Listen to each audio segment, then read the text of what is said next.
It was the last Sunday before the winter gate went up when I took the maintenance truck out to check the boundary markers along Burnt Notch. The air had that clean metal smell you only get after a hard frost. And the road felt like a conversation I'd had 100 times with better tires. I logged my route at the kiosk, turned the radio to the Weather Channel, because it lies less than people do, and climbed until the pines started to look tired of holding their needles. The north boundary post is a bolted steel pipe where the old logging grade dies into state land. Every spring someone uses it for an anchor point tow straps, hunting blinds, once a hammock. I expected the usual, nicked paint, a couple of beer caps under the brush. What I found was a neat square of stainless riveted to the post at knee height, stamped B14 in tidy characters and drilled dead center with a pencil-wide hole. It looked official until you remembered we never stamped boundary tags with letters that looked like they came from an industrial engraver. I photographed it, pried the plate, and fished out a heat-shrunk tube with 2 wires clipped short and a strip of masking tape under the shrink that read Relay 14, North Line in block letters. It smelled faintly of solder. The post itself had been buffed smooth around the hole, as if someone with time and patience had wanted to erase the suggestion of fingerprints. I bagged the tube and replaced the plate because leaving a hole invites a story I don't want a hiker to write for me, half a mile on. A glossy detour board appeared on a sapling with a rooted arrow pointing left into young fir where no trail ever ran. Wrong wood, wrong font, right height to snare a tired person chasing daylight. I left it in place for the return trip. Evidence sits better when it's exactly where you found it, and kept to the old grade dotted marker 7. The metal was clean in a way wind can't do. Someone had wiped frost off around the bolt heads, leaving finger ovals that would vanish with the next minute of sun. A small square reflector had been screwed low on the backside of the post, angled toward the road like a cat's eye. Behind it, a fresh hole, same pencil width. This one was empty, just sawdust-smelling air. I took a photo and wrote a short line in the book. Second hole, empty. Plate installed at 1. I try to make my notes read like they'll be evidence someday, even when I hope they won't be dot by the time I reach the end of the grade. The sun had thinned to that late autumn sheet of light that knows it's losing. The turnaround lot was swept, no footprints, no tire scallops, just wind-drawn scrawlings and 3 traffic cones placed in a perfect triangle across the entrance. We don't use cones up here. We drag a steel gate when we mean it. I idled past them and parked nose out. On the kiosk glass someone had taped a safety audit sheet that pretended to be ours. List occupants. Vehicle plate, gear on hand, exit time. The logo in the corner was close enough to fool a tired brain. A QR code sat in the lower right. I gave it to my burner phone. Dead domain, but my log would later show that quick. Meaningless handshake, the software equivalent of 2 strangers, making eye contact and immediately forgetting why. There were fresh snowshoe prints past the gate's short stride. Neat pattern overlapping a single boot tread that rolled hard to the outside edge. I've seen that print in 6 different places this year. Once you notice it, you find it everywhere. I followed for 100 yards and then cut into timber where the old map shows an abandoned spur. The snow cushioned sound the way good rugs do. The only noise was my breath and the radio muttering isobars to itself dot at the spur's end. A small fire ring had been brushed clean, no ash, no junk, the exact opposite of use. On the stump beside, it sat a plastic clipboard with a laminated card under the clip. Lost person support fill details. Under the blanks, tiny pencil letters. Audit 14. The stump had adhesive residue along the edge where something like a pocket speaker might have been taped down. I left it all where it was and stepped back into the trees until my own presence felt less like I was answering a prompt. Dusk hit like a switch. The temperature took a breath and held it. Somewhere down the grade, a sedan idled quiet. a pulse more than a sound. Then a whistle carried up the hollow. 3 short bursts, clean and neat. I answered with one long, one short, and the sentence I teach to people when they call in scared. Describe your water. Describe your slope. Tell me your trees. The reply came back quick as a recording. Over here. Same pitch, same distance, no breath. I stood still until what I wanted to happen didn't, then went back to the truck with my headlamp off because light gives away more than darkness does at the turnaround. The cones had shifted. 2 were set ahead of my bumper like parentheses. The 3rd stood behind my tailgate, centered. Under the wiper sat an index card. Pencil block letters that might as well have been a rubber stamp. Count complete. Proceed east. I photographed it, bagged it, and keyed dispatch. Static gave me myself back half a second late. Back half a second late, and a squeal that meant the repeater had decided to practice being a mirror. I moved 10 feet and found a pocket of reception. The duty ranger said county had a unit 20 minutes out if the bridge wasn't ice. I told him I'd wait at the gate and keep the truck running because diesels tell you when they feel abandoned. 10 minutes later, a drone heartbeat winked above the trees. It drifted over my hood, rotated to take my plate, then eased toward the kiosk window like it was shopping. I lifted a hand without warmth. It wobbled, rose, and disappeared into the kind of dark that looks like it has edges. The deputy rolled in without lights and stopped with his push bar against a cone like he didn't see it. He got out slow, hands visible, the way someone does when they're not sure whether they're walking into a practical joke or a problem. He listened while I ran it down. He peeled off the QR, scanned it, got the same dead shrug. Inventory, he said, tired more than angry. Not theft yet.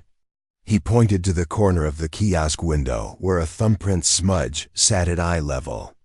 They like to see who's here before they make a schedule. We walked the snowshoe track 50 yards in. It turned off where the false detour arrow pointed and then came right back, like whoever laid it had been testing which way would pull feet in low light. To the side, at shin height, monofilament ran between saplings with 3 bottle caps taped along it like a wind chime that had forgotten how to be cheerful. We cut it and pocketed the caps. It's petty, but it teaches a small lesson to a plan that likes being tidy. Back at the truck, the cones had somehow found another triangle to form farther down the lot. We loaded them into the bed because I don't like props that move between scenes without asking. The deputy left them at the station later with a label that said not ours. I still run burnt.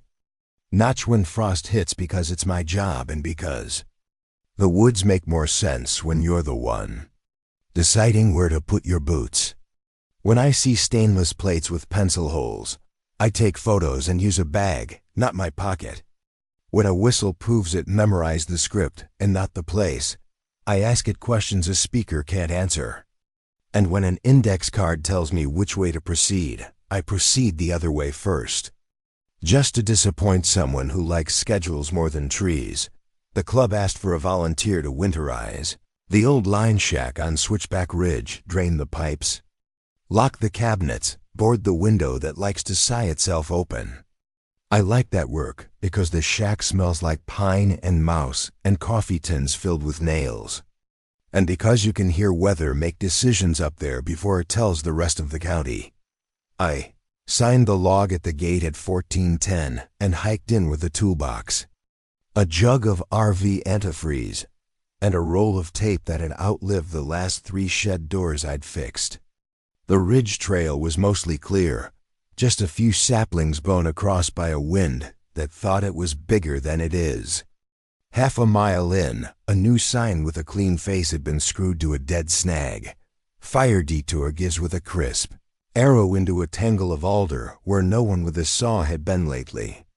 We don't post detours for fires after October.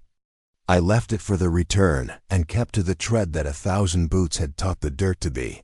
The shack sat square, doors swollen from frost, padlock hanging simple as a word you say without thinking. Inside, the place was exactly as we left it in spring, except for two things. A laminated safety check sheet on the table asking for occupants, radio IDs, gear, and a small plastic shelf unit against the back wall plugged into nothing. On the shelf, a USB hub, 3 battery bricks, and a neat coil of thin cable labeled in pencil, east, west, south. I've started photographing labels more than scenery.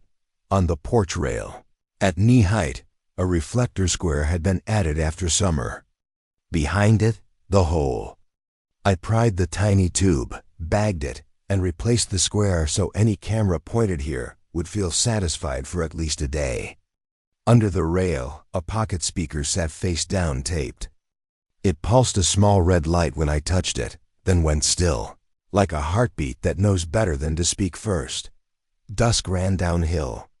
Wind found its tone. I drained the pump, poured pink antifreeze into the sinks until the traps looked like melted candy, locked the cabinets, and swept the floor only because leaving mouse prints feels rude. As I stepped out, a whistle blew from the draw 3 tidy bursts with the neat timing of a file played back.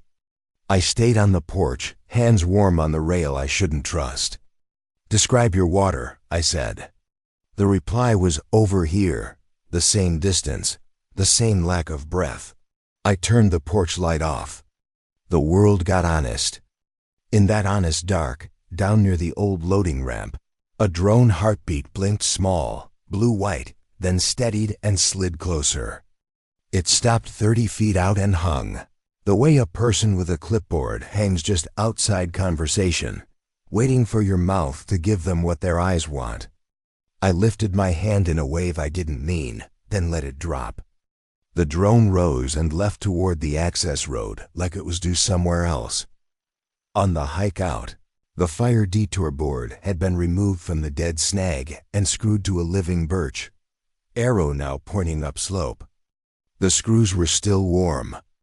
At the gate, a laminated audit sheet had been taped inside the kiosk again, this one with a small 15 in the lower corner. Under my wiper, an index card waited with the usual pencil block sentence. "Count complete. Proceed south." I bagged it. Drove north and watched my mirror anyway. The district brought a deputy up the next morning. We found adhesive residue under the shelf where the hub had sat, a little rectangle clean of dust. The deputy peeled the pocket speaker free and bagged it. He checked the porch rail with a gloved finger and said, "They've been hitting the cabins around the lake with these." Cameras aimed at doors, beacons to talk to each other, dead links that want to know who scans. Inventory, not theft. Until it isn't. We pulled 3 more reflectors along the ridge that day. Each hit a hole. 2 held tubes. One was filled with sawdust, tidy like a child's idea of camouflage. On the way down, a sedan with a paper plate eased past us going up, the driver's elbow out the window in a pose that says "I do this every day." He didn't look at us, which is how you know you're being looked at. I still winterize switchback. Ridge. I still pour pink into the sinks and talk to the pump like it's a horse. Now I tape a note of my own inside the cabinet. Nitrogen monoxide audits. Don't fill lists. Over here. Ask it for water, slope trees. It isn't poetry. But it's better than leaving the place quiet for someone else's. Script. The trail crew asked me to mark the new reroute on Dry Creek. Because the old footbridge finally gave up. And left for whatever comes after bridges. Reroutes make people angry if you do them wrong and grateful if you do them right. The trick is to make the new path feel like it always existed and the old one feel like a mistake you're glad your boots stopped making. I started late on purpose to see how the light would fall on the turns. Dry Creek isn't dry. It's a dozen little seep lines and a main flow that changes its mind with each storm. The new line holds high ground and drops to a solid crossing at a shallow S. I hung diamonds at shoulder height and knee height so kids and tired folks both feel seen. At the first bend, A stainless tag flashed from a stump, stamped Relay 6 deceased. Behind it, the hole. I took the tube, replaced the tag, and wrote the coordinates because pretending I won't forget is not a management strategy. Half an hour later, a scenic spur gives plank appeared where the map says nothing should. Clean rooted letters, glossy face, arrow toward a slick log over a cut bank. I left it, logged it. The ground beside it had been brushed with a broom, no joke, swept off like a shop floor. I stepped off the tread into brush where the broom doesn't want to go and watched the spur from cover. 10 minutes later, a pair of day hikers arrived, new packs, poles with tags still on the tips, smiles that trusted the sign. "Spur?" the woman asked me friendly. I said, "Only if you like proving gravity." They laughed the way people do when relief tastes better than pride, and stuck to the diamonds. At dusk, counting frogs took over the air. Somewhere upriver, a whistle blew 3 quick bursts. Reflex caught me, and I answered with one long, one short. "Describe your water," I called. "Over here," came back like a voicemail. I kept my feet on the duff, the map and the ground agreed on, and checked the crossing. Someone had loosened 2 of the handrail bolts, just enough play to make a nervous person step back. The wrench marks were fresh, edges bright against gray zinc. I tightened them until the rail sighed back into being a thing you could trust. I slapped a red paint stripe across each head, the way our crew does to mark bolts we've already taught a lesson to, on the hike out. The parking area held 3 cars and a sedan I'd seen in too many lots. Tan. Temporary tag, trunk cracked to the safety. I parked with my plate toward a log instead of the road and sat with the engine off until silence told me whether I was being watched or just grumpy. The sedan idled for a minute and then left slow, like it wanted my mirror to earn its keep. Under my wiper. Predictably, count complete. Proceed west. On the kiosk, a laminated safety audit asking for head count. Stove types, GPS apps used. I peeled it and stuffed it into the evidence bag I keep where the first aid kit used to live before.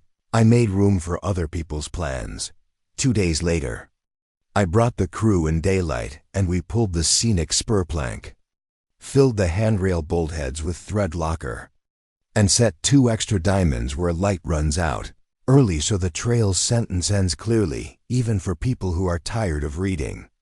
Upstream, under a log jam, the sawyer found a pocket speaker face down, taped. It pulsed a tiny red LED when he touched it, then went dead like it had done its job and didn't need to be dramatic. The supervisor printed a sign for the kiosk. That wasn't pretty, but was honest. Unauthorized surveys have been reported. Do not scan random codes. Do not follow new signs. Not shown on this week's map. Half the folks will ignore it. A quarter will roll their eyes. The other quarter will take a photo and send it to someone who needed to see it yesterday.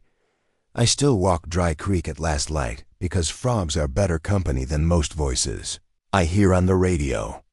If a whistle asks me to be somewhere I'm not, I ask it the questions that turn noise into a person. If a handrail moves under my palm, I look for wrench scars before I look for ghosts.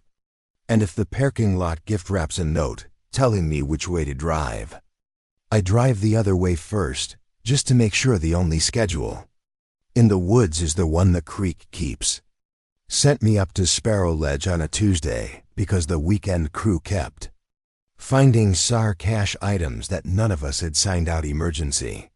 Blankets and sealed 10-packs, fresh cones, and laminated forms that looked official until you read the bottom line. Sparrow was a bare-bones overlook with a steel railing and a weather box that hates November. The access road is signed closed after first ice. But gates are like manners, useful most of the time and ignored when someone decides. I parked at the winter gate at 1440. Noted the plate of the only other vehicle, tan sedan, paper temp tag like always, and hiked the mile to the overlook with a canvas bag and a bad attitude. The first oddity appeared a few minutes in, a brand new detour board on a sapling. Rooted letters, arrow into scrub where the tread doesn't go. I left it. Evidence reads better where it sits. At the overlook. The railing had fresh tool scar socket bites on the mid-rail bolts. No red stripe to show one of ours had touched them. When I leaned, the rail flexed just enough to warn a nervous person. Not dangerous, just tuned to feel that way. On the end post, at knee height, a stainless square reflector had been screwed in with tidy precision. I backed it off, and sure enough, the pencil-wide hole behind it breathed new wood smell. I pried out a heat-shrinked tube with 2 clipped leads and tape under the shrink that read Relay 7 Sparrow. It was warm from sun and patience, inside the weather box.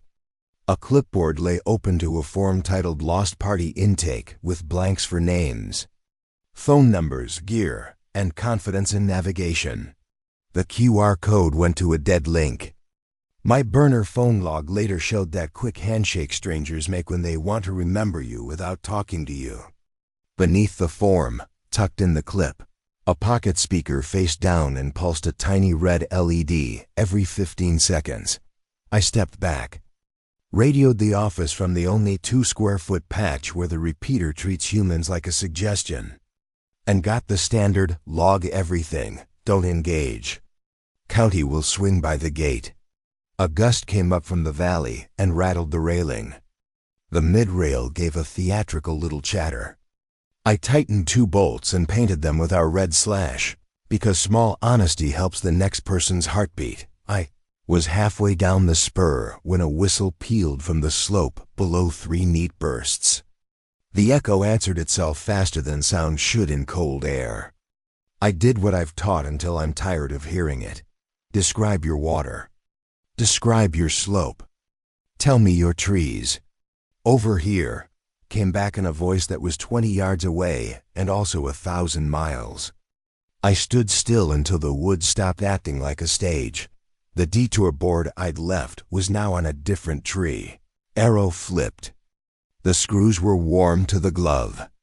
30 yards beyond, monophyllum ran shin-high between 2 alders with bottle caps taped like a wind chime that barely admitted it. I cut it, bagged the line in caps, and kept moving. The last 100 yards to the gate sounded like cardboard. The quality cold gives to step noise when it's thinking about snow. At the gate, the tan sedan idled with the driver's window down and nobody home in the front seat. The dome light glowed on a clipboard with a printed sheet. Safety audit list occupants, vehicles, gear. The trunk sat cracked to the safety notch, triangles stacked neatly inside. I walked past like I was late for something boring. The sedan drove away in slow motion, made a perfect U at the first wide spot, and returned to idle nose out as if practicing. The deputy arrived 10 minutes behind me, saw my bag of props, sighed, and said inventory. He checked the gate camera we'd mounted last winter. It had captured the sedan doing 2 figure-8s in the hour before I arrived, pausing nose to nose with 3 different cars in the tiny lot. Long enough for a plate reader, we don't have to get bored. We hiked to the overlook together. The pocket speaker still pulsed. The deputy bagged it with gloved hands and peered into the reflector hole like it might offer a resume. Back at the gate, a laminated card had been tucked under my wiper. Count complete. Proceed east. Pencil block letters. Patient as ever. I bagged that too. I still climb Sparrow Ledge on cold Tuesdays, because it's my job and because the long view reminds me people are small, even when their plans are not. I don't pull false signs anymore unless the district asks. I just photograph log coordinates and leave the ground honest. If a whistle answers with nothing but over here, I let my feet be the answer and keep them on tread we built. If a rail chatters like drama, I look for socket scars before I look for ghosts. And when a card tells me where to proceed, I go the other way first just to make somebody's schedule trip over itself. The club wanted the creek corridor, reblazed after spring floods erased a decade of blue diamonds. I drew the middle section, 2 fords, a beaver burn scar, and a bend where the map lies an inch and the ground lies not at all. I started at 16 o'clock to see how the last light would fall on the new tread. Frogs had begun auditioning their spring chorus. The water moved with purpose. At the first ford, stepping stones had been turned just a hair off their natural settle, enough wobble to spook a hiker who doesn't trust slick granite. The handline bolts were nicked, telltale circle scratches without our red paint stripe. I pulled a wrench, snugged them, painted the heads, and told myself to stop being irritated at how petty this felt. Upstream 100 yards, a scenic spur sign pointed into alder tangles toward a log no one with sense would walk. The face was glossy. The rooted letters would have looked at home on a lake house. On the reverse, faint blue rectangles showed where a QR had been and wasn't. The stump beside the sign had fresh tape residue on the smooth cut, the perfect size for a pocket speaker. I left the plank and logged coordinates. Cleaning up a stage before you see the play is how you forget the lines. At dusk, a neat camp appeared on a bench above the second ford. Tarp taut, cooler centered on a stump, no footprints between water and pad. Inside the tarp, not a sleeping bag, not a pad, just a USB hub and 3 battery bricks labeled North Bend Ford in pencil. A thin cable snaked from the hub to the brush, where a trail camera in a steel cage watched not the game trail, but the approach from the main tread. I took pictures, backed away, wrote down everything, left the tidy museum unopened. On the way out, the beaver scar smelled like wet pennies and blown out mud. 3 short whistles floated from the cut bank like a kid's plastic whistle left in the rain. I answered with 1 long, 1 short, then the catechism, water, slope, trees. Over here, came back, same distance, same tone. I didn't step off the tread. The frogs kept counting. At the lot, a sedan sat with the trunk cracked and the dome light on. The driver's seat was empty. The passenger seat held a clipboard and a shrink-wrapped pack of reflective triangles. Under my wiper, a laminated safety audit asked for party size. Stove type, apps used that last bit new, maybe to sound helpful. I peeled it, bagged it, and took a long route home. Next morning, I brought a ranger and a volunteer who has more patience than I do. We pulled the scenic spurboard and found 2 more upriver. The arrows tuned to herd tired feet to the same bad log from different angles. Under the log, in a crook of root, a small speaker lay face down taped, a tiny red E-lead pulsing in a slow heartbeat. The ranger bagged it and said, "These turn up at the lakeside camps too." The volunteer found a coin cell LED taped inside the lens of a trailhead floodlight. It blinked a 24-second pattern when powered. "Why?" she asked. "Because some people like schedules," I said, and hated how true that sounded. 3 days later, a pair of day hikers reported the first ford felt wrong. We checked the stones. Someone had backed off my snug bolts a quarter turn, theatrically. I tightened again, painted again, set a second nut on each stud, and told the river out loud, "Not tonight." The river said what rivers say. Nothing helpful, everything honest. I still walk that corridor when frogs work late. The neat camps still appear sometimes with coolers too clean to feed anyone. I photograph, log, and let county do the bagging when it matters. If you're out there and a whistle calls you over here, without telling you a single thing only a lung would know, keep your boots on the sentence 1,000 boots wrote.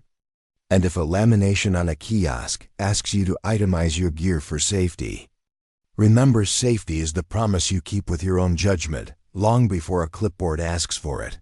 The cabins at Marsh Fork closed the second week of November. Not because they're haunted or romantic, but because pipes split where roads won't save you. I had the last pass. Drain, prop the fridge doors, kill the breakers, staple the window latches that slide when wind rehearses.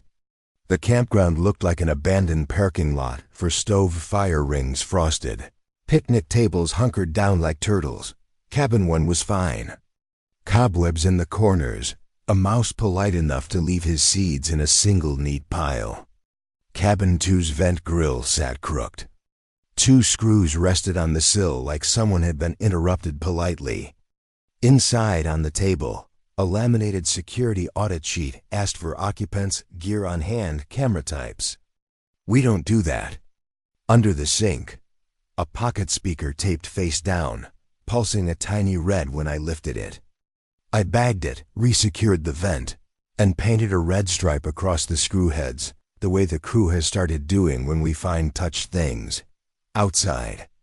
Bottle cap chimes of the new sword caps taped to mono-line ran shin-high between 2 porch posts. Step without looking, and you'd sing for an audience that had already counted to you. I cut them loose and threaded them into my pocket, petty enough to feel like a win. Cabin 3's door was dead-bolted and double-latched from the outside. On the porch rail, a small square reflector had been installed at toe height, angled as if a child were the target or a camera was learning to be low. Behind it, the pencil hole. I plucked the tube, relay 3, Marsh written tiny under the shrink like a brag. I replaced the square and left the hole full of air and intention. By 1830, the campground had gone from quiet to hollow. A drone heartbeat blinked above the pine tops, settled near the maintenance shed, and drifted toward the parking spur where my truck sat backed in. It hovered at plate height for a count of 5, then turned its bored eye to cabin 2's door and hung there like a statement. I clicked my headlamp off. Lights make the night feel like a stage. I didn't come for theater. From the far loop, 3 whistle bursts. I didn't answer. A voice followed, friendly, precise. You forgot to sign out. It came from the direction of the pit toilet, which has never said anything helpful. I walked to the kiosk and found a fresh laminated safety audit inside the glass I had locked earlier, meaning either I didn't lock it or someone is better at federal-grade latches than they should be. A QR sat in the corner. My burner phone showed the handshake and nothing more. The audit's lower corner had a tiny pencil 16. The deputy reached the gate without lights at 19:05. We walked the loop, spoke less than you'd think. He bagged the speaker, checked the vent for prints, and found only the clean smear of someone who wipes after themselves. We opened cabin 3 together and found a neat row of new batteries and 2 rolls of painter's tape on the table. On the back of the door, inside, was a strip of reflective tape at nose height. The door itself had been a tripod once this afternoon. And now it was a door again. We were closing up when a sedan eased into the lot, idled, then backed out and left, repeating the maneuver twice like it was practicing angles. The deputy parked his unit nose out at the access road and said nothing that sounded like a radio. His mic stayed on his shoulder like a pact. He asked me, "You hear the thing about the lake?" I did. Inventory, we both said, and hated how common the word has become. We finished draining, stapled the sliders, killed the breakers. I stuck a handwritten card inside each cabin's kitchen cabinet. We do not conduct audits. Do not list gear. Report new signs, QRS. To Ranger Station. The handwriting looked like my dad's when he filled out deposit slip square. Stubborn, unwilling to cede the ground of legibility. On the way out, the floodlight at the entrance pulsed 24 seconds on, then dark twice. The electrician found a coin cell LED taped under the lens the next morning. The park replaced the fixture and left the tape residue on purpose.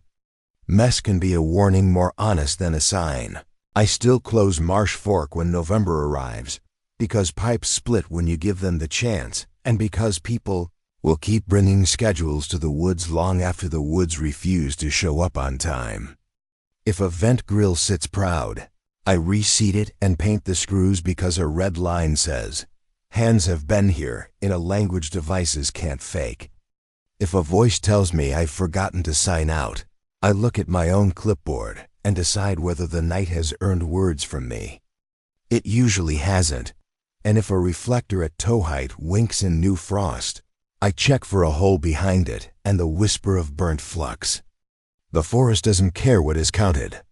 It cares which way you walk when someone asks you to proceed. They sent me to winterize the North Basin trailhead the week the plows started chaining up. It's the last job before the road closes. Pull the pit toilet batteries, bag the maps, lock the bear boxes, and slap plywood over the kiosk slot that loves to gulp wind. If you do it right, the place sleeps without dreaming until April. I hit the gate at 15:10. Cloud shelf riding low, air sharp enough to make your teeth feel cold from the inside. The lot held one car I didn't know, tan sedan, temporary plate, trunk cracked to the safety notch. No one in the front. Dome light on, a clipboard on the passenger seat. I've learned to dislike neatness halfway through taping the kiosk. I saw the first edit, a laminated safety audit sheet that looked exactly like ours until the last line. List electronics on hand, phones, radios, GPS, make, model. We do not ask that. The QR in the corner scanned to a dead domain. My phone log would later show the same useless handshake the fakes always try to make. I bagged it for the file and finished taping. On the far post of the lot, knee-high, a reflector square had been screwed into pressure-treated timber. Behind it, the now familiar pencil-width hole. I pried a heat-shrink tube from the cavity and read the tiny tape under the shrink. Relay 18, North Basin. It smelled faintly of flux and human patience. I bagged it and replaced the square so whoever was counting wouldn't know what number I had. The upper footbridge was iced over, but still honest. I crossed with my hand on the rail and my eyes on the boards. On the other side, 2 cones had been set across the tread. Bright and clean. Our crews don't haul cones a mile up a trail, not in November. Past them, a plank sign screwed to alder.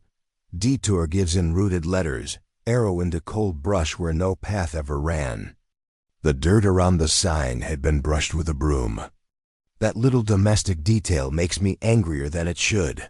I stayed with the tread I trust and called out that I was on site. Name and duty, because it's a habit that keeps the woods from feeling like a stage. The only reply was a raven and the far rumble of a plow testing itself down the highway. I hung 2 winter diamonds at shoulder height where wind strips paint fast. Then moved on to the old avalanche chute where the basin pinches to a V mid-slope. A square of mirror flashed from a snag sun catching a panel just long enough to suggest motion. On the snow face below, little black stakes dotted the slope in a line, each with a half-covered strip of reflective tape. Not beacons, targets. I stood still and listened to the way the basin holds sound when it's thinking about weather. A whistle blew 3 clean bursts from up the chute. I answered with 1 long, 1 short, then the catechism we've drilled into volunteers. Describe your water. Describe your slope. Tell me your trees. Over here, came back same pitch, wrong lungs, the distance that never changes. I waited longer than was comfortable, and then took the side hill route to the old blasting bench instead of trusting the chute. On the bench I found the speaker, pocket-sized, face down, taped under a rock. A coin cell LED blinked 24 seconds under a crust of ice like a metronome for someone else's patience. I bagged both and wrote coordinates that read like swearing. Dusk arrives early when the snow means it. On my way back, the cones had migrated.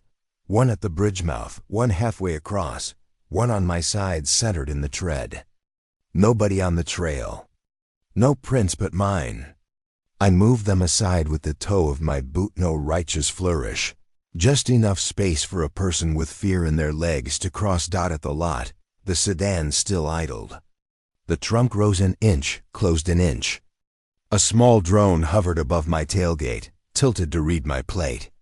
I stepped between it and the number and let it look at my jacket instead. It wobbled, backed off, and drifted toward the highway like a bored idea. Under my wiper, count complete, proceed west, pencil block letters. Same tidy hand, same suggestion that I should be on someone else's schedule. I bagged it, called county, and sat with the engine running because diesels and cold faith don't mix. The deputy slid in 10 minutes later and parked with his push bar nudging the sedan's bumper just enough to say hello. The sedan left slow. We walked the first quarter mile with our lights hooded.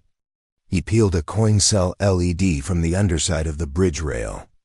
Same timing as the lake, he said. We cut a shin-high monoline strung between two Alder's bottle caps taped like a muted chime. They don't want the surprise, he muttered. They want the schedule. I still close North Basin with the same stupid stubborn pride I give to turning off breakers in cabins no one will use for months. If a mirror winks from a snag in an avalanche path, I trust the angle of ground more than the idea of help.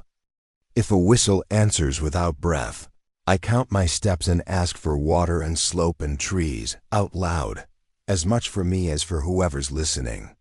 And when a neat little card tells me where to proceed, I proceed long enough the wrong way to disappoint someone who hates improvisation. I was 3 days into a solo loop to check Winthrow on the east boundary when the rain finally ran out of ideas. The forest after a hard storm smells like pennies and old rope, and it makes you feel like you could see forever if the fog would just pick a side. My plan was simple: flag the washouts, note the tree numbers, replace a couple of blown diamonds, then camp low where the creek throws its voice back at you until your pulse slows. I came off the ridge around 4 and cut into the saddle, where the old fire line meets the new reroute. 2 fresh signs had sprouted like mushrooms. Scenic spur gives on one tree, fire detour on another, both pointing into brush where the map says blank and the ground agrees. The rooted letters were too clean. The screws hadn't learned rust yet. The dirt at their base had been swept. I took photos, logged the coordinates, and stuck with the tread 1,000 feet had taught. Half a mile farther, the world smelled like solder. On a boundary post at knee height, a stainless plate stamped R6 hid the pencil hole I've started to see in my sleep. I pulled a heat-shrunk tube, tape-marked Relay 6 East, and bagged it. At the next switchback, a little mirror panel nailed to a sapling faced not the view but the trail like a cat eye. Every 24 seconds, a coin cell LED under the panel pulsed just enough to say, I'm still here. I made camp in the lee of a rock fin that keeps the worst wind for itself. The rain returned for a while, then wandered off, leaving the forest glossed and listening. After dark, a whistle blew 3 clean notes from the draw. I answered with one long, one short, then the litany. Water, slope, trees. Over here came too fast, the syllables flat, the air around them unbothered. I put another log on and tried to teach my chest new arithmetic dot around midnight. A pale blue blink moved through the trees like a slow firefly with a schedule. It hovered near my ridgeline, rotated like a bored eye, and drifted toward the trail. I killed my light. The blinking paused, resumed at a different height, paused again. I watched it lose interest and move down into the draw where a sedge meadow reflects everything except reasons. Sleep came like a bad bargain. In the morning I followed rain-soft prints that weren't mine. Narrow shoe, outside edge heavy, the same ankle roll I keep collecting. They led to a tidy camp staged on a bench. Tarp pitch textbook, cooler on a stump, no tracks between water and pad. Inside the tarp, a USB hub and 3 labeled battery bricks upper, Sedla, creek plugged into themselves like the world was a loop. A thin cable ran to the brush, where a trail cam and a steel box watched the approach to camp. Not illegal, exactly. Not good either. I logged everything, left the museum intact, and cut up to the old fire line to check the snag we'd been worried about. On the way, a shin-high monoline tripped my shin and sang the quiet bottle cap note under a log. I cut it and coiled it in my pocket, with the neat anger that says you still care about the ground. From the ridge I could see a sedan at the service road turnout. The trunk lifted an inch, fell an inch. The dome light made a small square of theater. I took the drainage spur out instead of the road and let the brush sign my jacket so the day would remember me later. At the trailhead. Under my wiper, count complete, proceed south. I bagged it. A deputy rolled in and parked nose out the way people who've learned to do.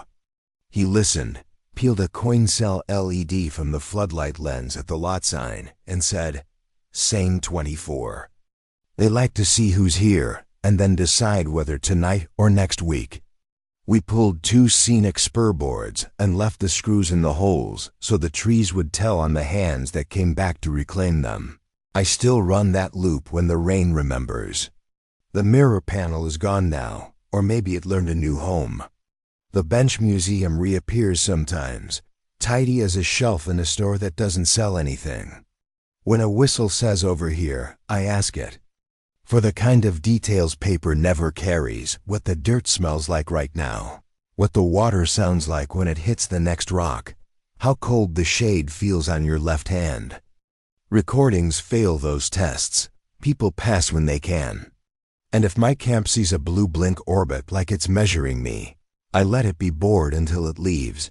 The radio repeater at Wolfjaw sits on a knuckle of granite. You reach by driving a logging road until even the truck feels like it should apologize. My job that day was to swap a battery, log signal strength, and grease the frozen hinges on the chain link gate the last crew forgot to love. Repeater work is boring, which is why it's peaceful. I parked at the last. Turn around and hoofed the final quarter mile with a battery sled and a thermos. The gate was shut, chain locked, but a new padlock hung below ours, cheap brass, bright. I stared, then laughed, then cut it. Inside the fence, someone had swept a rectangle clear of pine needles and set a folding chair facing the cabinet door. On the chair, a laminated card, security audit list staff names, radio IDs, vehicle plates. The QR in the corner led nowhere. The chair legs had left fresh squares in the duff. No cigarette butts, no food wrappers. Whoever had waited here knew not to shed. The cabinet door screws showed fresh driver chatter, not ours. Inside, the lower conduit knockout had been removed and replaced. The grommet was new and smelled like rubber, not sun. The battery lugs were tight. The meter read as expected. Taped. Inside the door, low, a coin cell LED blinked every 24 seconds like the others, as if the world ran on one metronome and I'd been late learning the rhythm. On the uprights of the fence at toe height, reflector squares had been added since summer. Behind one, the pencil hole and a tiny tube with Relay 9 Wolfjaw under the shrink. I bagged it, replaced the square, and set the folding chair outside. The fence because I believe in small kindnesses even when I don't know who sits. At 16:30, wind found its tone and the ridge started to sing. A whistle carried from the draw 3 perfect notes. I didn't answer, then hated myself for not practicing the thing I tell other people to do. "Describe your water," I called. Finally, because at least I could be consistent with my own instructions. "Over here," said the draw, polite and unhelpful. I closed the cabinet, spun our lock, shook the fence once to hear the chain decide it mattered. On the road down, a pair of detour boards had blossomed, one pointing right into a skid trail. That pretends to be a road after 2 beers, one pointing left toward a slash pile with patience for ankles. I photographed, left them. Around the bend, a sedan idled at the wide spot, trunk cracked, dome light on. The driver's seat was empty. The passenger seat held the usual clipboard and a pack of reflective triangles. A drone heartbeat blinked above. The windshield unsteadied on my plate until I stepped into its frame and made it choose between me and the number. It chose the number, because most devices love math more than conversations. Under my wiper. Count complete. Proceed east. Pencil blocks, patient. I bagged it and drove west because pettiness is a survival skill sometimes. At the highway, the radio caught my voice and gave it back a half beat late the way it always does up there when weather sits on the ridge. I turned it down and let the truck be loud. The district sent a deputy up the next morning. We found a pocket speaker taped behind the cabinet, face down, red LED pulsing like a held breath. He bagged it.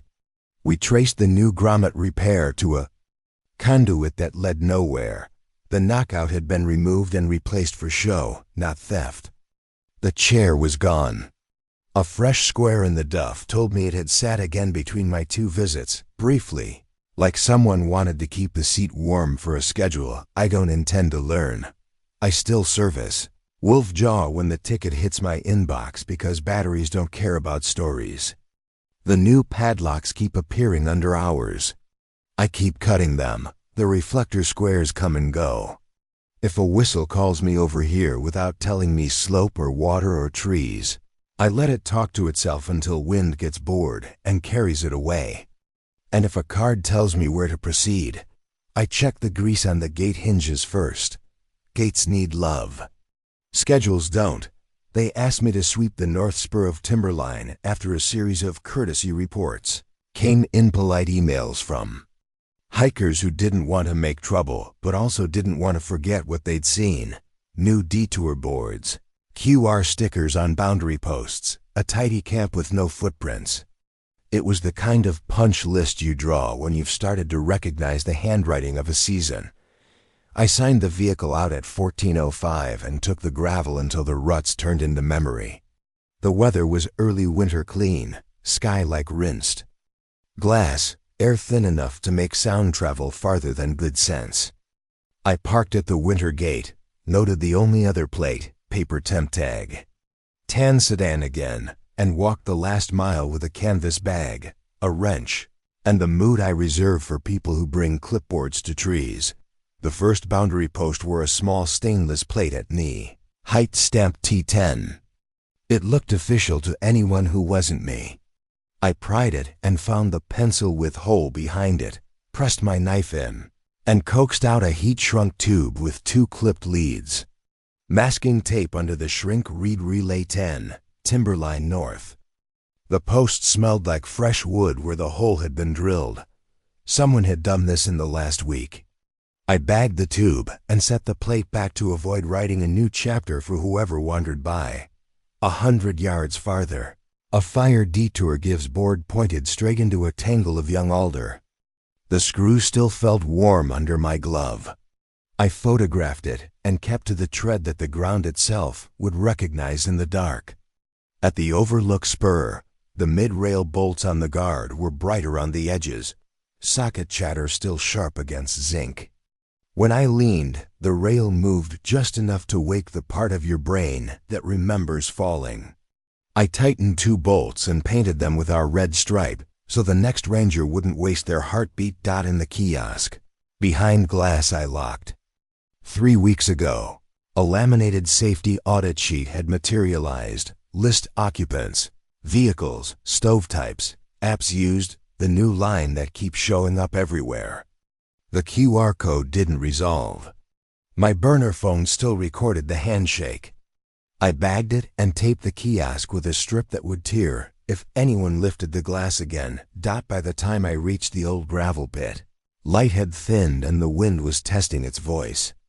A perfect camp sat on the bench above the pit tarp, pitched like a textbook, cooler in the center like a catalog. No footprints between water and pad. Inside the tarp, no bedding, only a USB hub, 3 labeled battery bricks, ridge, spore, pit, and a thin cable running into brush where a trail cam in a steel box. Watch not the game trail, but the approach. I took photos and stepped away. The camp wasn't for people. It was for the idea of people. Dusk fell in one piece. From the draw came 3 crisp whistles. I answered with 1 long, 1 short, and my catechism. Describe your water. Describe your slope. Tell me your trees. Over here, came back immediately, same tone. Same distance, wrong lungs. I let silence hold the space I wasn't going to step into, and kept my boots where the ground and I had an agreement. On the walk out, cones appeared across the path where none had been before, clean, reflective, set like stage marks. I moved them with my toe. At the lot, the sedan idled. The trunk rose to the safety notch, fell, rose again. A drone blinked above my tailgate, rotated to read my plate, then drifted toward the kiosk window like it had notes to take. Under my wiper, an index card in neat pencil blocks. Count complete. Proceed east, I called county. The deputy came without siren and parked nose out. He peeled a coin cell LED from inside the lot floodlight lens 24-second pulse. Same as the lake and dam and ridge. He joined me in bagging 2 bottle cap. Chimes strung shin high on monofilament between alders, then checked the kiosk tape seal I'd set. Broken. They like the glass, he said softly. Makes everything feel official. 2 days later, a couple brought us a printed fire detour board they'd found, same font. Same rooted face after nearly following it into a blowdown. It just looked helpful, the woman said, embarrassed and angry at once. I told her the truth. Helpful and staged wear the same jacket. Now when I sweep timberline, I treat stainless plates and QR squares like I treat slick roots, watchful, unsurprised. If a rail moves under my palm, I look for socket scars before I tell a ghost story. If a whistle says over here, I ask for water, slope, trees, and make the recording fail its test. And if a card tells me where to drive, I drive the other way. First, not out of bravery, but out of appetite for disappointing a schedule that didn't ask the forest's permission. I picked up a weekend of firewood duty because I wanted the kind of work where all the decisions are obvious. Split, stack, cover, repeat. The woodlot sits at the edge of the meadow by the old Ranger barn, 1 road in, 1 road out, 3 rows of rounds ready to be split down to camp size. It's a place you can hear people approaching 5 minutes before you see them. That's what I thought. I arrived just after lunch, signed the clipboard on the barn wall, and hauled the splitter off its chain with the practiced feel of a task that's all weight and no mystery. The first odd note hit as soon as the engine caught a square of stainless on the barn door at knee height with B11 stamped into it. Behind it, when I pried, the pencil hole and the heat-shrunk tube Relay 11, barn scribbled on tape. The wood stacked nearest the door had a sheen like it had been wiped. Somebody had buffed sawdust off the top row as if it mattered what the camera saw. I started splitting anyway. Routine is armor. 2 hours in, a sedan rolled past on the service road with its lights off, though daylight still had an edge. It idled at the end of the meadow, then backed into the shade beside the trailhead board and sat. The trunk cracked open to the safety notch. My hands kept their rhythm. The splitter thumped. Somewhere between one round and the next, a drone skated into the air and hung above the barn roofline.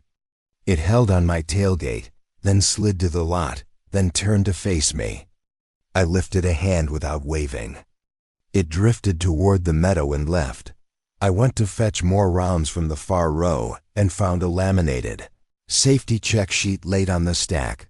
List occupants, vehicles, phone models, apps.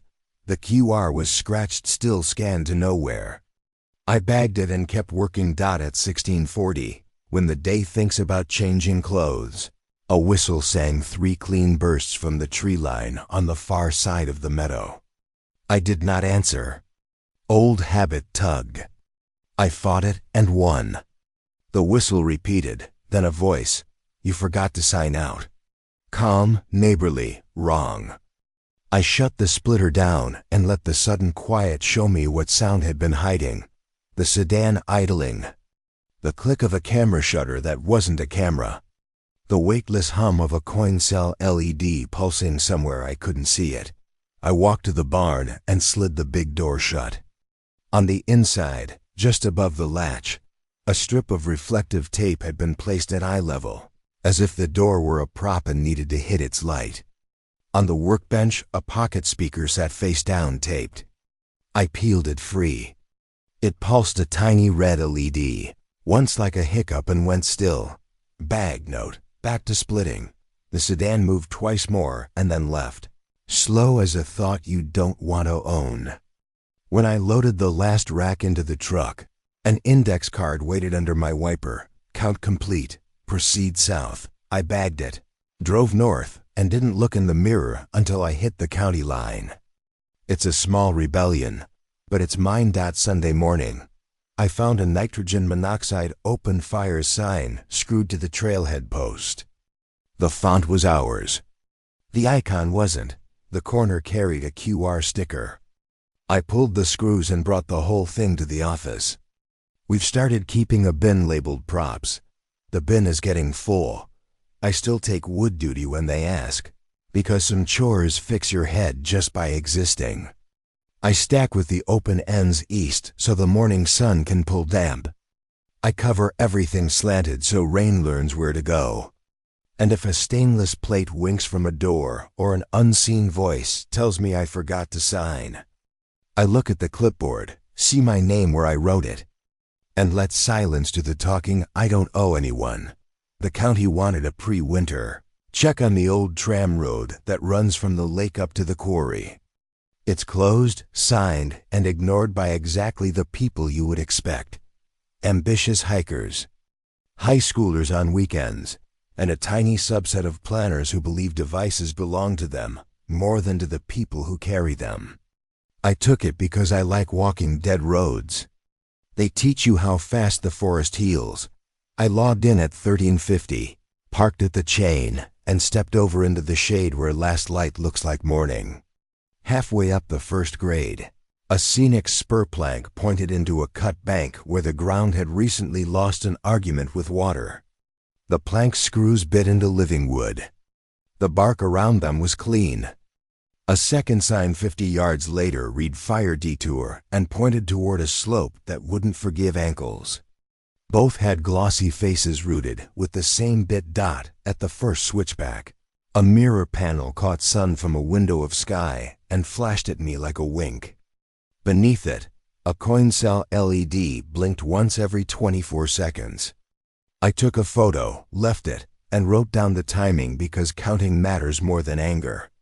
On the rail of the old tram bridge over the creek, a small reflector square had been installed at toe height.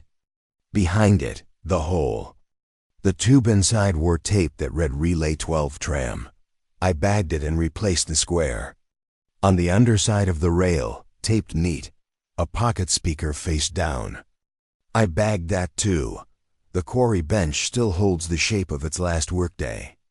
A table made out of timbers balances on bolts that seem offended by gravity. On it, a laminated lost person support sheet asked for name, age, gear, phone. Ada. The surface around the sheet wore a clean rectangle where something like a small box had recently sat residue ring. Dust off. The sheet's lower corner carried a tiny pencil, 12 like a child's secret. I ate on the bench with my back to the wall and my ears turned up. At 16:05, a whistle sounded from downslope 3 neat bursts. I answered with one long, one short, and the catechism. Describe your water.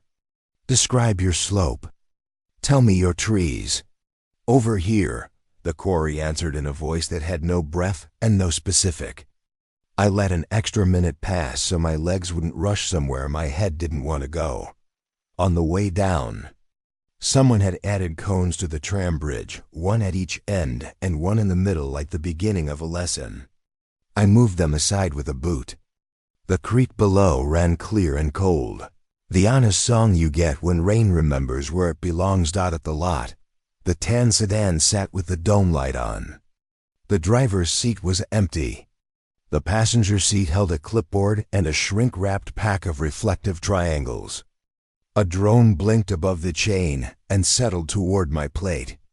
I stood where the number should have been and watched it decide boredom, before it drifted to stare at the road closed sign like a critic. Under my wiper, count complete. Proceed west. Back at the office, the duty ranger and I went through the bag. Tube, speaker, the audit sheet, a coin cell LED, an index card. Same kit, he said. Everywhere. He pinned the map to the corkboard and started marking, not with X's this time, but with little squares and circles and arrows. The pattern was exactly what I didn't want it to be, a network laid on the bones of our old roads, at heights and intervals that make sense to devices. A week later, a hiker emailed a photo of an unfamiliar man in a reflective vest at the quarry, clipboard in hand, standing beside the lost person support table. The vest was too clean. The clipboard had a page with blocks, but no header. The man's face was turned toward the camera, just enough to be a face and not a person. When the hiker called out, the man said, "Audit," and then walked away into brush no one uses without getting their pants wet. I still walk the tram road. When they ask, because closed doesn't mean forgotten, and because the creek below the bridge sings in a key that fixes bad days. If you go, trust the diamonds, not the rooted boards that appeared yesterday. If a mirror panel blinks, count to 24 and then keep walking. If a voice says over here and refuses to tell you water or slope or trees, let it talk to itself while your boots do the real answering. And when a card under your wiper tells you which way to proceed, take the way the creek would. It never scans a code, and it's never late. The county asked for a quick pass on the Pine Lantern Loop after 3 courtesy emails mentioned new fire detour boards and a ranger collecting names at dusk who didn't match any of ours. Pine Lantern is an easy 3 miles if you don't let the gullies talk you into shortcuts, and I've walked it enough that the routes feel like old arguments. I left the truck at 15:30, weather steady. Wind stacking cloud over the western shoulder. The first board sat exactly where it would help, the least chest height on a birch at the fork. Rooted letters, arrow into a seam of alder where no saw has been in 2 years. I left it where it stood and photographed the screws, their heads still bright, the bark around them clean. 20 yards farther, a reflector square winked at knee height from a trail post. Behind it, the pencil-wide hole and the little heat-shrunk tube with tape under the plastic. Relay 13, lantern. I bagged it and replaced the square so the next actor on the stage wouldn't improvise. At switchback 2. A mirror tile faced the tread instead of the view. Every 24 seconds, a coin cell LED under it pulsed like a heartbeat too polite to interrupt. I took the timings and left it. In the kiosk at the midpoint glass I know I had sealed, a laminated safety audit had been slipped inside. List occupants. Vehicles, stoves, apps, the QR scanned to nowhere. And my burner still logged the handshake. I bagged the sheet and taped the door with a sliver of brittle red that tears if anyone breathes on it wrong. The bench above the creek felt off. A tarp was pitched to a catalog angle. Cooler centered on a stump, no footprints between pad and water. Inside the tarp, no bag, no pad, just a USB hub and 2 battery bricks labeled North and Creek in pencil, with a thin cable running to brush where a trail cam in a steel box watched the approach. I took 3 fast photos and backed out. Camps like that aren't for sleeping. They're for learning. Dusk fell fast. From the far draw, 3 tidy whistle bursts. I answered with one long, one short, then the catechism I have worn thin with use. Describe your water. Describe your slope. Tell me your trees. Over here, the draw said, wrong lungs, right distance. I let silence have a minute, then a second minute, then kept a tread dot at the bridge. 2 of the handrail bolts were fresh socket chatter. When I leaned, the rail flexed just enough to make a novice step back. I snugged the bolts, painted my red stripe across the heads, and told the rail allowed to behave. On the far side, 3 cones had appeared across the walkway where none had been 5 minutes prior, clean, reflective stage marks. I nudged them aside with my boot and kept my breath uninteresting. The lot held a tan sedan with a temporary tag. Dome light on, trunk cracked to the safety notch. The driver's seat sat empty. The passenger seat held a clipboard and a shrink-wrapped triangle set. A drone lifted, held on my rear plate, and drifted to the kiosk like it had notes to take. Under my wiper, count complete. Proceed east. Pencil blocks the same patient hand. I called county. The deputy rolled up without lights, checked my tape seal, already shaved back and repressed, and peeled a coin cell LED from inside the floodlight lens. Same 24, he said. We followed a shin-level monofilament line between two alders and pocketed its bottle cap chines. Inventory, he said, and I heard fatigue instead of anger. Next morning, a couple returned the fire detour plank they'd pulled off a maple. We almost followed it, the woman said, cheeks bright with the complicated shame of being careful and almost wrong. I told her the truth. Staged help wears our colors on purpose. I still sweep Pine Lantern with the same stupid pride. I give to tightening a handrail nobody will thank me for. If a whistle refuses to name water and slope and trees, I let it rehearse without me. If a mirror blinks, I count and keep walking. And if a card tells me where to proceed, I make a point of disappointing it first. The old bunkhouse at Little Devil forks the ridge like a thumb, 2 miles from a road most people forget. We shut it down each November, drain the pump, crack the cabinets, bar the winch door that likes to complain itself open in wind. I hauled a 5-gallon cube and a toolbox up at 1420, frost in the shadow. Resin in the air. Something new waited on the porch rail. A small stainless plate at toe height stamped. LD-14, the kind of neat that tries to look official. Behind it, the hole. The tube wore tape with tiny block letters. Relay 14, Little Devil. I bagged it and replaced the plate. On the door, a strip of reflective tape at eye level light mark, not ours. Inside, the table held a laminated security audit sheet. Occupants. Vehicles, radio IDs, camera types. The QR did the handshake dance with nothing on the other end. I drained traps, pinked the lines, and stapled the slider latches. Under the sink, a pocket speaker had been taped face down. When I lifted it, a small red LED pulsed once and died. Bag. Note. I swept the floor because mouse prints make me feel watched. At 1710. 3 whistles drifted from the saddle clean, measured. I stayed on the porch, turned the light off so the glass would stop volunteering me, and answered, "Describe your water slope." "Trees. Over here," the saddle said with a voice that never learned to breathe. I didn't step off. Wind shifted. A pale blink moved through the timber below. I've started to think of it as the drone heartbeat, and settled near the wood shed. Held, rotated, rose. The winch door rattled. I went over and saw socket chatter on 2 hinge bolts fresh. I snugged them and painted a red slash. The paint looked like a wound in the headlamp. Good. Let it read like a warning. The trail down had sprouted a detour board on a dead snag arrow upslope along a contour that poorly hides a washout.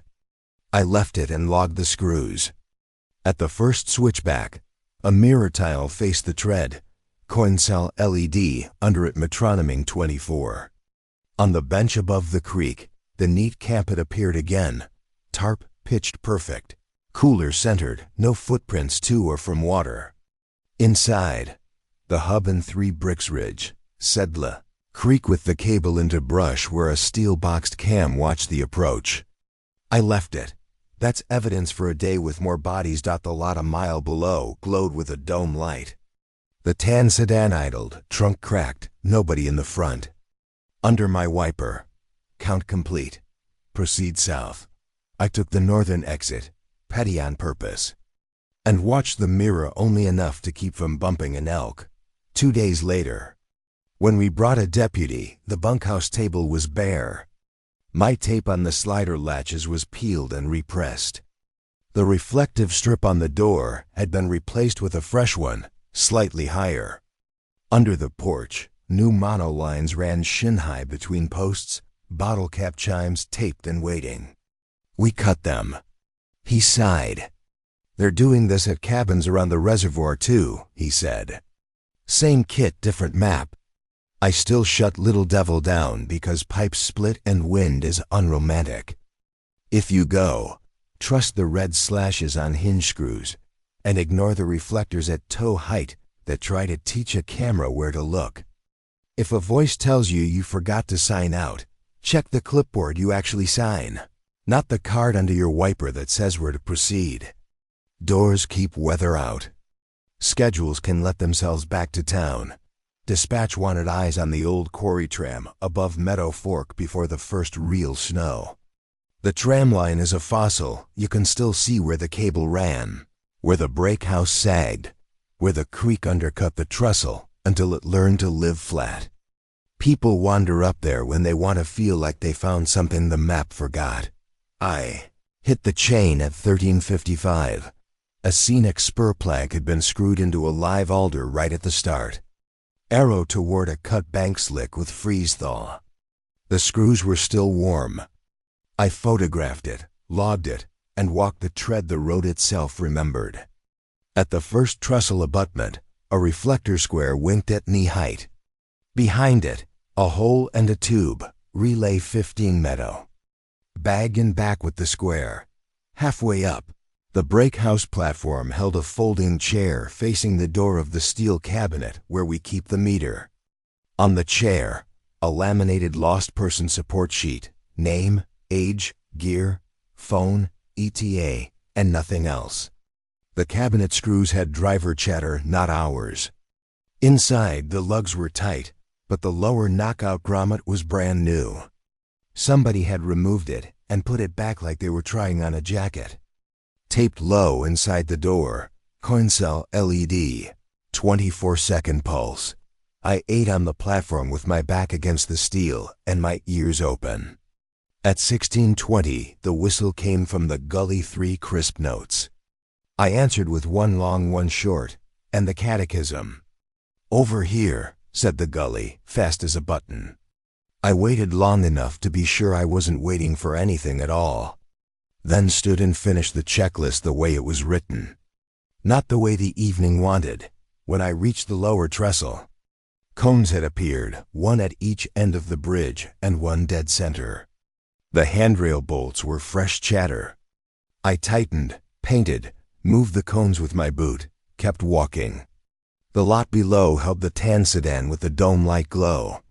A drone hovered at plate height, decided I was less interesting than a number, and slid to the kiosk to stare at the glass I'd taped on my last visit. Under my wiper, the sentence we all know, count complete, proceed west. I drove east. I am a small, stubborn creature. The next morning, the deputy and I rode back. The folding chair was gone. The square in the dust said it had been there after me, and then not. We peeled a Bluetooth speaker from the underside of the cabinet shelf face down, taped, blinking one tiny red. He bagged it, then looked at the mirror tile someone had moved to face the approach path. "They like the shine," he said. "People see it and think it means official." We pulled 2 scenic spur planks and left the screws in the holes so the trees would tell on whoever came back. On the way out, a father and his kid waved at us. They'd followed the diamonds, not the planks. The boy asked if the quarry was haunted. His dad said no.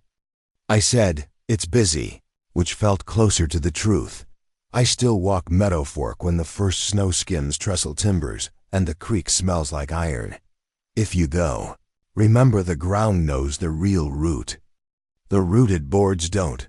If a whistle refuses to name water and slope and trees, let it play to an empty house. And if a card under your wiper tells you where to proceed, proceed according to the weather and your boots. Not a pencil hand that never learned how to sweat. The district wanted a sweep of the high country connector before the winter gate dropped. That stretch Old Gallows to Razorback Spur looks simple on a map and mean in person. Side hill cuts, frost-heaved tread, two narrow bridges that feel like arguments. My job was the usual pre-close checklist: confirm blazes, snug rail bolts, yank any fake detours, and see if the audits had crept that far upslope yet. I signed out at 1340, threw the canvas evidence bag on the passenger seat, and took the switchbacks in second with the radio on weather, because barometers lie less than people do. The last pullout held one vehicle I didn't know, tan sedan, paper plate, trunk cracked to the safety notch. The dome light glowed on a clipboard like it was proud of the roll. No one inside. The trailhead kiosk glass had my tape seal from last week, unbroken. Good start. 50 yards in, a brand new detour board appeared on a sapling, rooted letters, arrow up a slope where the ground itself disagreed. I left it in place for the return evidence makes more sense where it sits. At the first overlook, the mid-rail bolts on the guard wore fresh socket chatter. When I leaned, the rail gave a little, just enough to ask a nervous person to step back. I snugged two bolts, painted my red slash across their heads, and told the rail out loud to behave. Knee-high on the end post, a stainless reflector square had been added since September. Behind it, the pencil hole. I fished out a heat-shrunk tube, tape-labeled Relay 16 Razorback, faint whiff of flux. Bagged it, replaced the square so the next act wouldn't improvise. The ridge holds light like glass crisp, brittle, cruel at the edges. On the next bend, a mirror panel faced the tread instead of the view. Every 24 seconds, a coin cell LED under it pulsed, polite as a metronome. I took the timings and moved on. In the saddle, a tidy camp had sprouted, tarp pitch textbook, cooler centered on a stump, no footprints between pad and water. Inside the tarp wasn't sleep, it was a USB hub and 3 labeled bricks, overlook. Saddle, bridge, with a thin cable running into brush where a trail cam in a steel box watched the approach. I photographed, backed out, and let the stage neatness stay staged. Dusk fell in one piece. Wind picked a note and held it. From the draw below, 3 clean whistle bursts rose like an answer to a question I hadn't asked. Reflex wanted me loud. I forced habit instead. One long, one short. Then the catechism I've drilled into volunteers until I'm sick of my own voice. Describe your water. Describe your slope. Tell me your trees. Over here, the draw replied immediately. Same pitch every time, no breath on the words. I let the silence grow teeth, and then kept my boots on tread that had earned my trust. At the first bridge, 2 cones had appeared, one at the near end, one dead center. The handline bolts on the far end showed new chatter. Someone had backed one a quarter turn, just enough to make a green hiker doubt themselves. I snugged, painted, nudged cones aside with my boot, and crossed. On the far bank, shin-high monofilament ran between alders with 3 bottle caps taped to it like a wind chime ashamed of itself. Snip, bag, logged. The second bridge spans a cut that likes to pretend it's deeper than it is. Mid-span, a coin cell LED blinked from under the rail lip 24 seconds, steady. When I reached the switchback beyond, a fire detour board had been screwed into a standing dead snag, arrow into blowdown I wouldn't send a dog through. The screws were still warm under my glove, light quit. The ridge went from silver to steel. When I came back through the saddle, the tidy cap had changed. The cooler was open now, empty. The USB hub lights showing a slow charge cycle. The cable gone. A pocket speaker sat face down under the stump, taped. I peeled and bagged it. It pulsed once, a tiny red hiccup, and went still. At the lot, the sedan idled with the driver's window down and nobody in the seat. The dome light made a small room for the clipboard. A drone heartbeat blinked at plate height over my tailgate, held, rotated toward the kiosk, and then slid higher like boredom. Under my wiper, the sentence I expect now in tidy pencil blocks. Count complete. Proceed east. I called county. The deputy rolled slow without lights and parked nose out. He peeled a coin cell LED from inside the floodlight lens on the kiosk frame, same 24-second pulse, same adhesive. We walked the first quarter mile, hooded our lights, and found a second monoline strung across the tread. This one. Higher knee-level bottle caps taped at the end so the chime would be tiny and smug. Inventory, he said, not bothering to hide fatigue. They're mapping who shows and when. No grab, not yet. The next morning, I came back with a crew. We pulled 3 detour planks and left the screws in their holes so the trees would tattle on the hands that returned. We thread-locked the bridge rail hardware and painted every head we touched. At the overlook, someone had added a small reflective tape strip at eye level on the guard, as if they were giving the camera its mark. I left it, photographed it, and wrote the kind of notes a lawyer would understand even if they'd never had dirt in their boots. I still sweep Razorback when frost makes breath look important. If a mirror blinks at me, I count and keep walking. If a whistle refuses water, slope, trees, I let it rehearse without me. And when a neat card under my wiper tells me where to proceed, I go the other way, first not brave. Just hungry to disappoint a schedule that didn't ask the mountain's permission. We got the call at 18:05, solo backpacker overdue by 3 hours on the Quarry Ridge Loop. Last text at 15:10 said, whistles near creek following.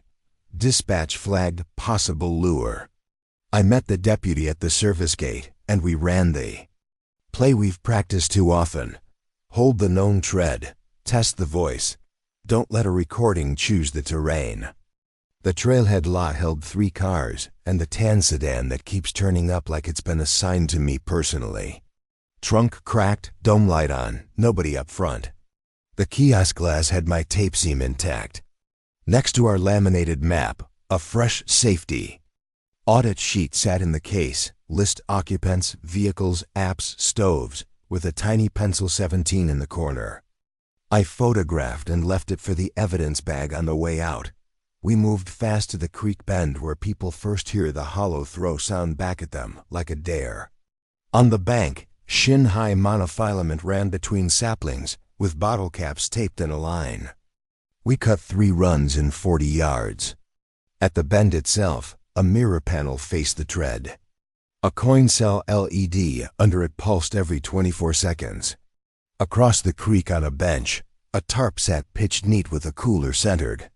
No prints between water and pad, only the narrow outside edge-heavy shoe I've been collecting for half a year. Whistle, the deputy said. I blew 3 short. The answer came from upslope, clean, measured. We didn't move. Describe your water, I called. Wide creek, cold. The reply was right enough to be wrong. The creek here runs narrow and fast over cobbles. Cold is lazy language in November. Describe your slope, I said. Over here. The voice answered in a rhythm that belongs to clips, not lungs. We held the line. The deputy pointed to a pocket speaker face down under a cedar root, and I bagged it. I shouted the third question. Anyway, because routines keep your legs from making bad choices when your chest is loud. Tell me your trees. Silence. Then, farther upstream, a different whistle messier, too long on the second note. The sound a person makes when blowing hard on cold metal. Help, a voice shouted. Real breath on it. Ragged. We moved along the bank, still on tread, still within the ground's agreement. At the next bend, a shin-level monoline brushed my knee and sang 1 bottle cap note. I stepped back, cut it, and we crossed where the water made the choice obvious. The overdue hiker sat hunched on a rock ledge above the channel, headlamp dim. Ankles swollen inside a boot he hadn't unlaced because fear teaches bad first aid. Thought the whistle was rescue, he said, ashamed at the corners. It kept moving. It always does, I said, and I meant both the sound and the night. We splinted, wrapped, and walked him down the gentlest grade. On the way out, the Tarp camp on the bench revealed its inside trick. Not a sleeper's kit at all. USB hub, 2 labeled batteries, bend bridge, thin cable to a steel box trail cam aimed at the approach to the bench. We logged it and left it. Evidence belongs where it is until there are more hands and less dark dot at the lot. The sedan idled. A drone slid from the shadow and held a steady plate height hover at my tailgate. I stood between it and the number and waited. It chose boredom and moved to the kiosk window to stare at the taped seam. Under my wiper, count complete.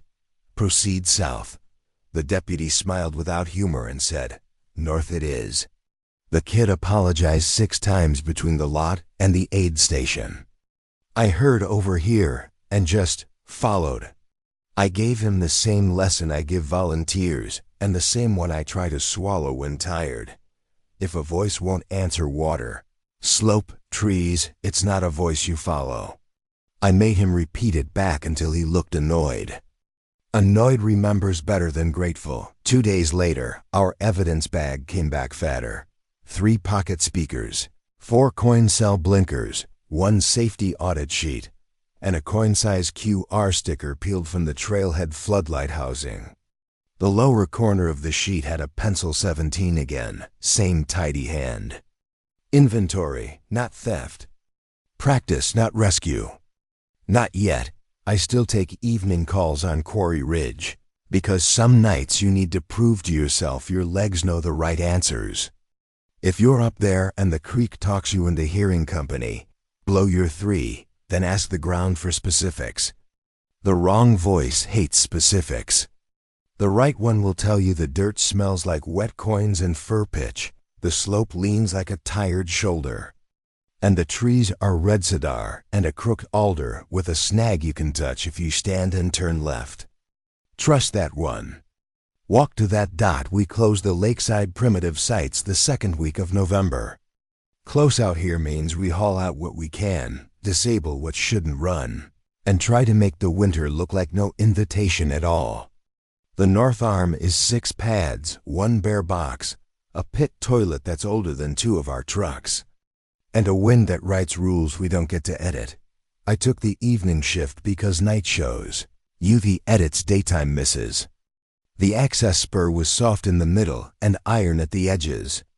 At Site 2, a perfect camp waited like a catalog. Tarp pitched to the wind. Guy lines at magazine angles. Cooler square on a stump with no melt ring. No footprints between water and pad. Inside, the usual museum USB hub. 3 labeled bricks. North Med ramp. Thin cable crawling into brush toward a steel box trail cam aimed at the spur. I photographed and moved on because evidence gets grumpy when you touch it before it has more eyes.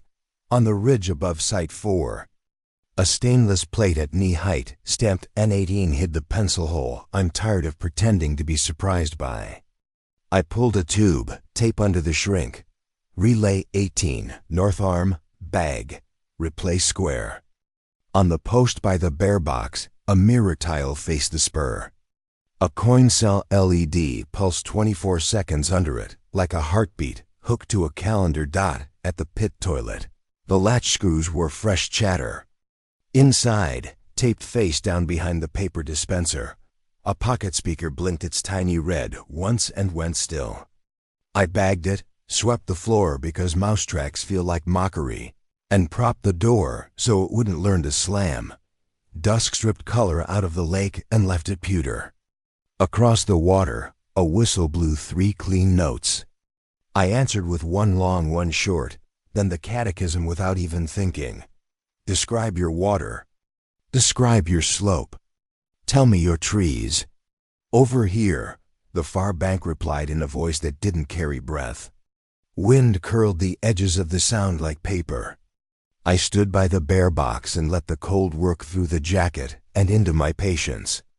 The wrong voice likes an impatient person. At 1840, a drone heartbeat blinked above the access road, hovered over my tailgate, and took its plate reading like grace. It slid to the kiosk and stared at the glass I'd taped last week. The tape seam was intact. Good. I sat on the box and listened to the silence that follows a rehearsal when the actors think the audience left. Headlamps appeared at Site 5 around 19, two of them. Careful, held low like people who've made bad light choices before. I walked down with my own lamp hooded. A couple stood by a small stove that was pretending not to be illegal. They had set 3 brand new triangles beside their tent like talismans. "Ranger?" the man asked, half apology, half hope. "We got a form on our cooler about a safety audit. We filled it. That okay?" "Where is it?" I asked. The woman handed me a laminated sheet I didn't print. Safety audit list occupants. Vehicles, apps, stoves. The QR sat smug in the corner. I scanned it on the burner. Dead link, live handshake. I bagged the sheet and pointed at the triangles. "Put those away," I said. "They're not for you." They explained. Eager to be forgiven, a friendly man in a reflective vest had visited at dusk, clipboard in hand, asking to confirm group sizes on the north arm for fire safety. He'd complimented their tarp angles like a neighbor and then left without stepping into the pad. Without leaving tracks, without saying which crew he came from. They had written down their names and both phone models. They had even listed what app they used for maps. "We'll be fine tonight," I said, because sometimes comfort is the bandage you have to apply before you pull the sticker off. I made them repeat my catechism. If a whistle or a voice calls you, what do you do? "Water, slope, trees," the woman said, embarrassed but sturdier for it. I walked the ridge again. Cones had appeared across the spur between sites 2 and 3, bright, clean stage marks. I moved them aside with my boot and let the wind scatter their importance. On the path back up to the lot, a shin-high monoline brushed my leg and sang a bottle cap note. Cut, coil bag. Under the kiosk floodlight lens, a coin cell LED blinked 24. Peel bag. Under my wiper, count complete. Proceed. West. I smiled in the way that isn't friendly and drove east. The deputy met me at the highway turn. We went back in together. He peeled a BLUETOOTH speaker from under the bear box at Site 1 face down, taped, polite. We checked the couple at Site 5. They were in their tent reading by headlamp, whispering the way people do when silence is louder than comfort. On the ridge, the mirror tile now faced the lake. The wind made it stutter. We left the sites closed in the practical ways. Bear boxes latched. Stoves cold, the pit toilet propped just so. The tidy museum at Site 2 we left untouched. County likes their photographs in the order the stage manager intended. On the way out, the sedan did its careful figure 8 in the lot. Paused nose to nose with us long enough to let a reader that isn't there do work it shouldn't. And wandered off. I still shut the north arm when the water goes iron and the frogs retire. If you camp there late, trust the diamonds and your own tired feet more than any rooted board that grew overnight. If a whistle won't tell you water, slope, trees, let it talk to the reeds. And if a neat card under your wiper tells you where to proceed, proceed to the weather instead. The only schedule out here that doesn't need your name, your plate, or your phone model to find you.